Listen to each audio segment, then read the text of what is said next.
Yun guys, magko-convert tayo ng mags ng sniper. Kakabit natin sa RFI. So yun, nakabit na namin yung isa. Ito yung pangharap.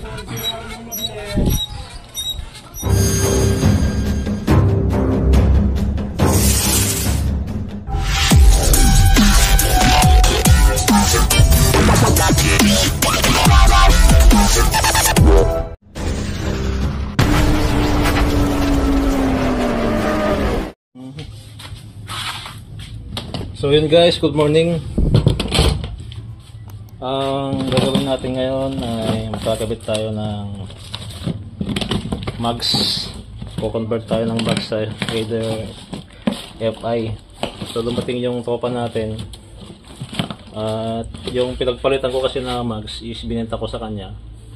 At yun, the same time is kami na rin magkakabit. So ito yung stock mags ko sa Sniper 155.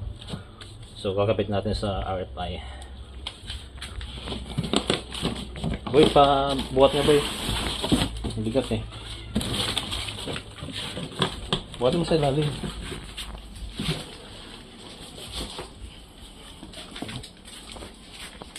Try natin mag-convert ng big fire. Ano yung conversion kit natin? Ito yung mga conversion kit na nabili niya. So check natin. So ito yung front, mga bearing, spacer. Ito yung sa likod. Ito yung hub niya. Pang anong hub to? RFI din. Pero ito lang yung nabago siguro.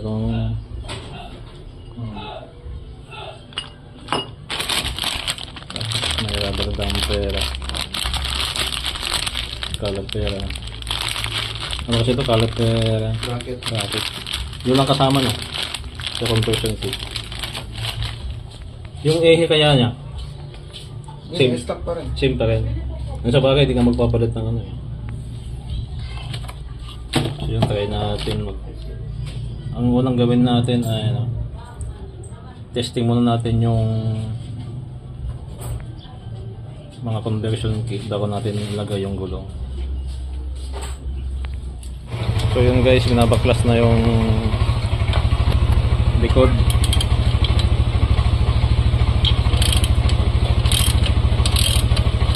Tapos dadalhin namin sa shop at papakabit namin yung gulong. So itong panglikod niya yung kakabit namin sa harap. Tapos yung sa likod, yun yung stock ng sniper na 120 by 70. Tapos ang problema pala nito, yung kabitan ng disc. So 5 pala ito. Tapos sa sniper 5 din siya, kaso big disc kasi yung sa Raider. So ito kasi isa. So titingin na rin kami dun sa shop kung may mabibili kaming disc kahit yung aftermarket lang. Same din sa likod. 5 yung ano, yung kabitan niya ng disc. So yung sa Raider FI is ano lang, 3.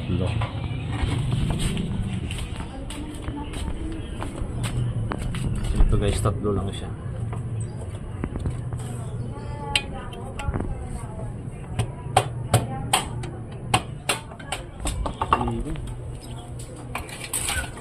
Parang ano na yan po, gamit na.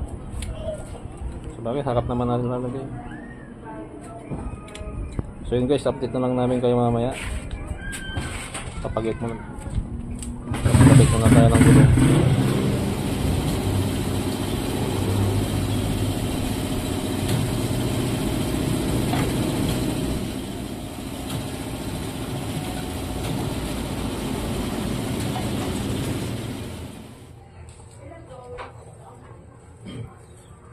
So ito guys, bumili pa tayo ng stock disc ng ano, sniper.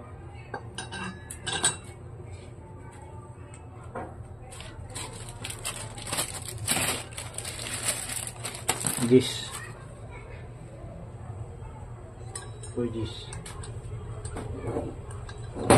Yun.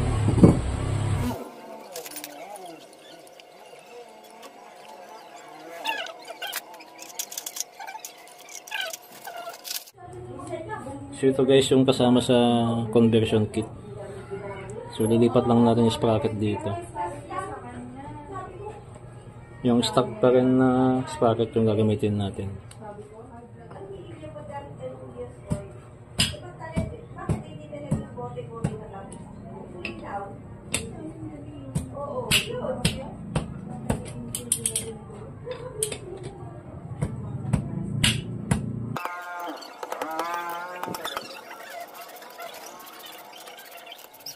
Wait, patay.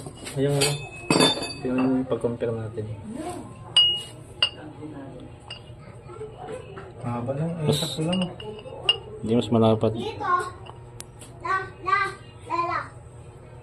Mas ano to, mas malapad yung stock. Itong conversion gate mas maiksi. Mas mabigat. Saan? Magabigat to.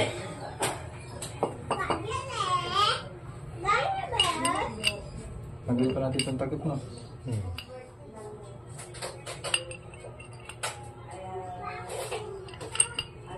Sprocket.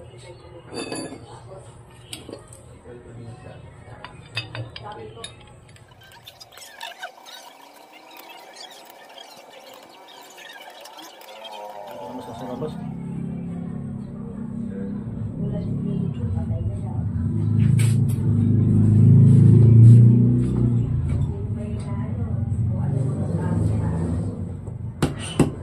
Alright.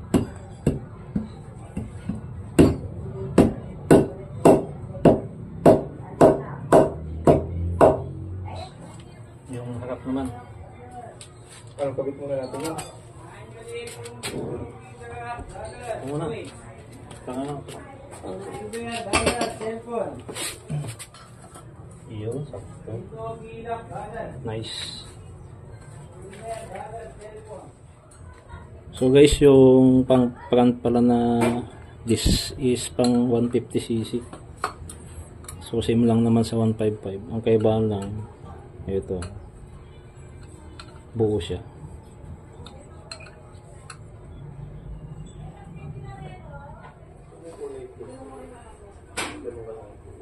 Ito yung kasama sa conversion kit. Dami mo lang kayong plastic dyan. Lalagyan natin sa loob.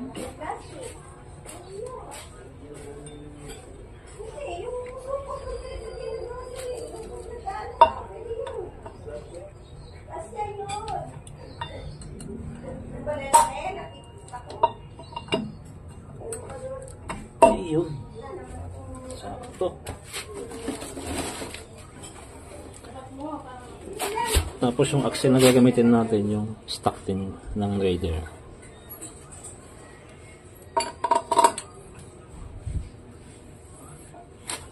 Nice. Tapos sa kabila yung kasama sa conversion kit. Ayun sa may ano. Ayun. Meron na pala siya. Wala pa yata. Boy, tinan mo nga yung ano. Yung Pinakaloob niya. So, may... problema na lang natin yung caliper bracket. So mahirap siyang tanggalin. Paano kaya? Patanggal na lang natin sa machine shop eh. Palipat natin. So yun guys, unahin muna natin yung harap na ikabit para makita na natin kung magpipit siya. So itong pangharap is itong gulong niya ay galing sa likod. Galing to sa likod ng RFI. Dapat pala boy, ito yung gold bolts yung nilagay natin eh. Ah? Lima? Lima? Yung gold bolts pala doon sa disc brakes. Tingnan mo magkasya. Tanggalin mo muna yung gulong. Ito may thread to eh. May thread yan. So guys, ito yung kasama sa ano, conversion Kailan ko kit. yung bracket boy kung kasa dito? Bracket sa harap.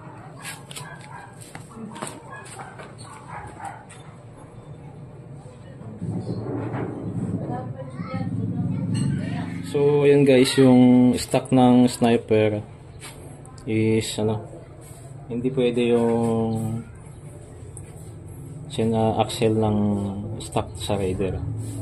So ito yung galing dito sa stock na Sniper. Tinanggal natin siya kasi hindi siya mag-fit yung sa axle niya. Kailangan talaga yung sa conversion kit, no? Yun ang gamitin natin. So ito yung sa ano, no? Ano ka size nito? 6202. Sa conversion kit 6202 yung kasama. Isa na yung laman dito. So ito yung kasama sa conversion kit niya, guys. 6202 yung ano. Saan? Bay, saan to? Ang isa? Dito? Oh. Hindi sa labas na. Ganito lang siya. Spacer na to. Okay. One man dyan. Yung bearing, mabilaan pa rin bearing. Tapos lagay muna tayo ng ano. Lagay muna natin ng ano. Saan na yung ano ko? Nagwawalis na, nag-ano na. Pero yung pagbuhat din. Sabi ko, pagbuhat din, huwag kang mag-ano pa. Sungkitin mo muna po yun. Yung. Lagay muna tayo ng ano. Grasa. Ulis-ulis lang. Kaya pagka-ano, pupuntiin na yung walang ano sa pupunta ako. Wala si Oman yan eh. Tapos, So guys, bago kayo maglagay ng ganito, lagyan muna natin siya ng gasa. So, dapat ang ilalagay na gasa dito is yung high tempered. Tama ba? High tempered ba yun? Yung para sa ano, heat resistant. Ito kasi is hindi siya yung ganun. Alam ko yung kulay pula yung pang heat resistance eh. Pero pwede na rin to. At least mayroon. So konti lang kasi guys yung lamang gasa nito. Ayan, konti lang siya. So punuin natin ng gasa. Para smooth yung ikot niya.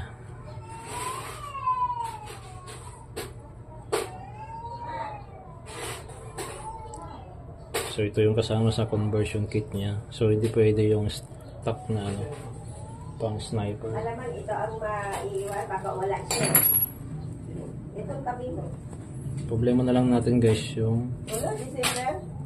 Lagyan ko sa picture to, bay. Pakutso. caliper. Problema na lang natin yung caliper bracket. Yan ang magiging problema natin, paano siya ikakabit. Meron kasi siyang baklasin.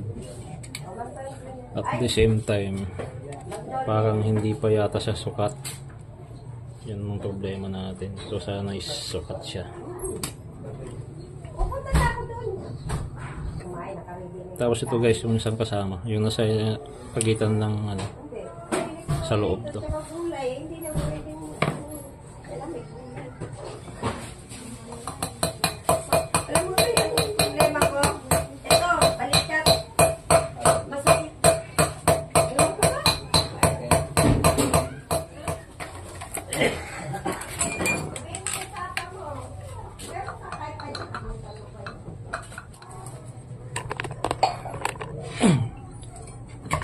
So guys, ganyan ang magiging tsura niya. Okay. Salpak.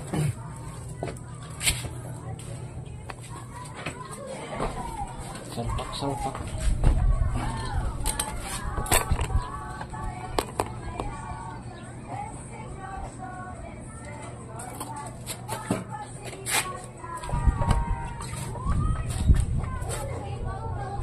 Kasya. Yun.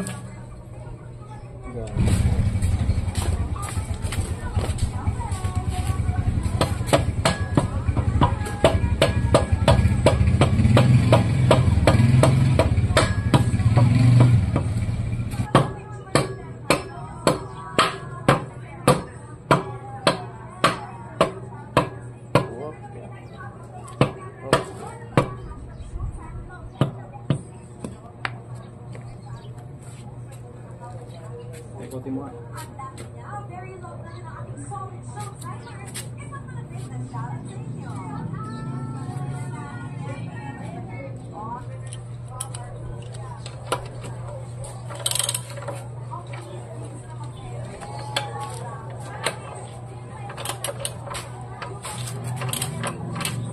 problema na lang natin yung caliper. No?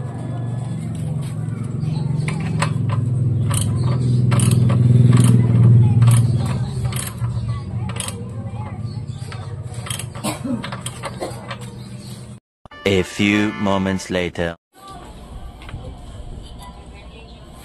So guys, ito yung stock niya. Bali, may kasama siyang ganito sa conversion kit. So yun, nakabit. Yun. Nice, nice. Okay. Yung ano na lang, pad. Para malagay na natin yung gulong.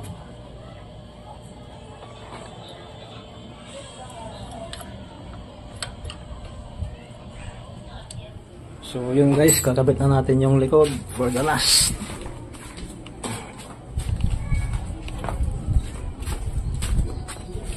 Yun.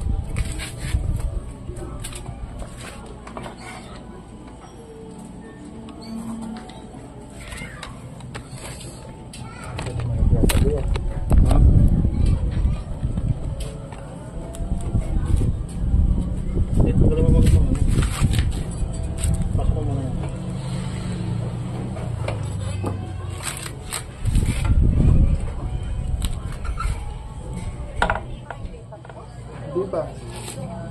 Di pa yung isang gulong na lang. Kinakabit na lang namin yung isang gulong. Yun, taas mo. Ay, yung isa pa ba? Yung kabila? Wala.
Pasok.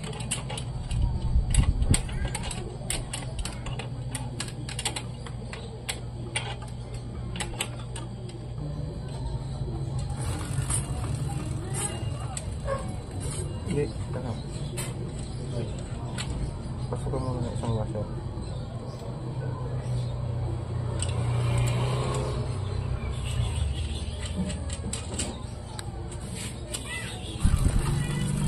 Free wheel.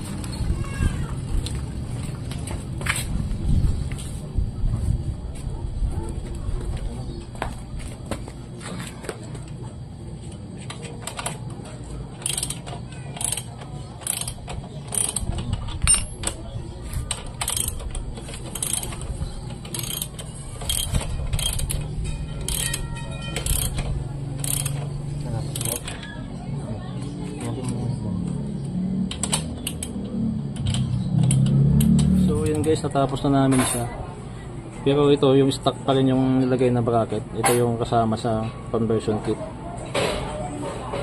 so hindi na pala siya kailangan. Pang big disc pala to, so plug and play lang siya. Tapos ito yung pang 150 na disc. Dito naman sa likod, so yung kasama sa conversion kit is yung nandito, yung spacer. Tapos naglagay lang naman ng washer para hindi siya dumikit itong hub nito dito sa caliper bracket. Then ito yung kasama sa conversion kit, itong caliper bracket. Then dito yung stock na spacer ang ginamit natin.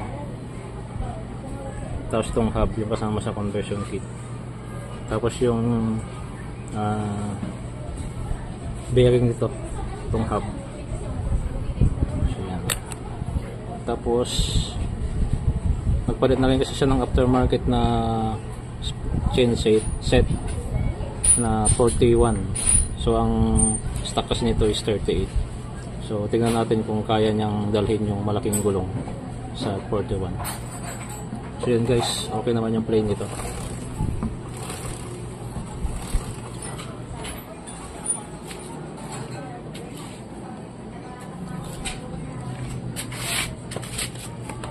Ayos.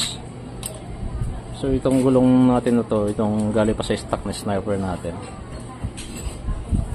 Tapos yung harap nun, galing sa likod ng Raider 150. So yun guys, kung nagustuhan nyo itong video na to, huwag kalimutang i-subscribe yung ating YouTube channel.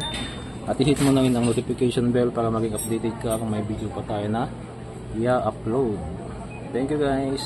Ride safe. Bye-bye. The number you have dialed is not available at present.